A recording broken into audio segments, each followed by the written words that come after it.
What if the US government found a way to finance its massive national debt using your crypto wallet? Guys, this is not a what if anymore. On February 4th, 2026, Treasury Secretary Scott Bessent sat before the House Financial Services Committee and dropped a bombshell. He didn't just talk about taxes or interest rates. He revealed a plan to turn the 300 billion stablecoin market into the secret weapon for US government funding. Bessent calling it parallel prosperity. It is a vision where Wall Street and Main Street grow together, powered by a brand new law called the Genius Act. But while the government sees a digital dollar revolution, the big banks see a nightmare that could drain your local savings account. Today we're going to break down the Genius Act, why the Trump administration is betting it all on stablecoins, and the massive hidden war between crypto and the big banking elite. First, let's talk about the law that changed everything.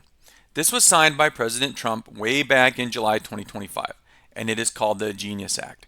It is the first major federal framework for stablecoins like USDC and USDT. Before this, stablecoins were in a legal gray zone. Were they securities? Were they commodities? No one really knew.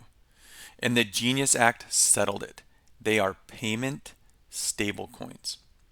Now, to be legal in the United States, these coins must be backed one-to-one by high-quality assets, specifically US dollars and short-term treasuries. Secretary Bessent told Congress that this law is about making America the natural champion of digital assets, but there's a deeper motive here.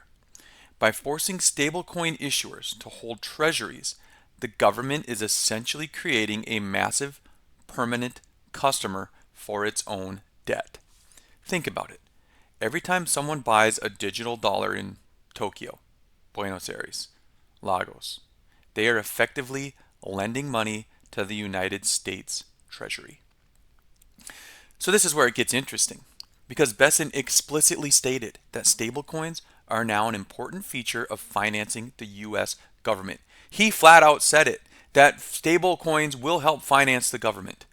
And as the stablecoin market scales, some experts project it hitting $3 trillion by 2030. The demand for short-term government debt will skyrocket.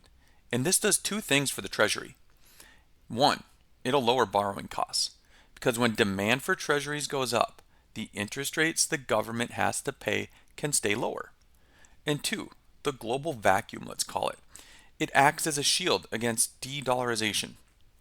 So while countries like China try to move away from the dollar, the Genius Act is designed to push the dollar deeper and deeper into the global digital plumbing.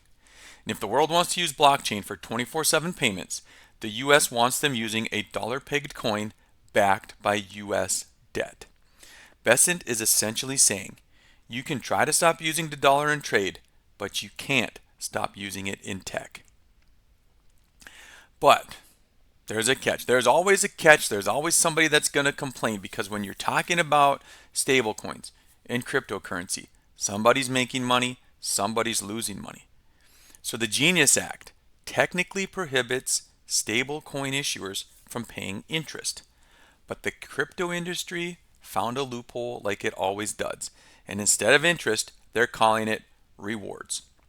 And the banks guys, the big banks, the JP Morgans and the Citigroups, they are furious.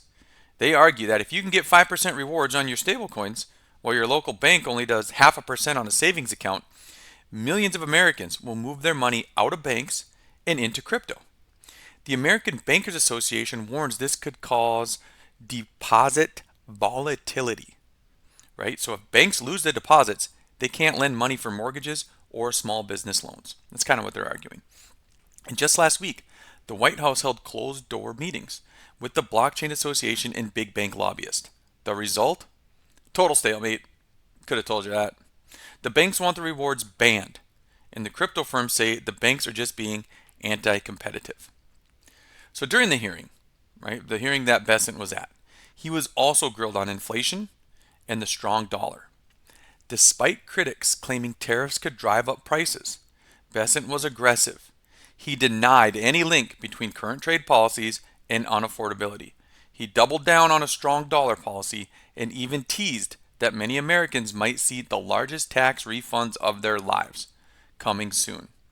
The administration's parallel prosperity plan hinges on this, keeping the dollar dominant through tech while using that demand to fund the government's ambitious expansion. But the risks, and there's always risks, they're real. If the stablecoin market experiences a run, the Treasury market could feel the shockwaves. And we're witnessing the merging of the US Treasury and the crypto industry. And whether this leads to a new era of growth or a digital age financial crisis remains to be seen. So in conclusion, guys, is the digital dollar the savior of the US economy? I mean, we heard Trump say he's going to use crypto to wipe out the United States debt, right? So is it the savior or is it a ticking time bomb for the traditional banking system? The Genius Act has set the stage for a massive shift in how our government stays afloat. But for you, the question is, would you keep your life savings in stablecoins if it might help funding the national debt? Let me know in the comments. Are you team bank or are you team stablecoin? And if you found this breakdown helpful, hit that like button, hit subscribe, because we're going to be tracking the Genius Act. We're going to be tracking the Clarity Act, and we're going to be tracking every breaking news story throughout the year. This is Luke with Ledger Prime. We'll see you in the next one.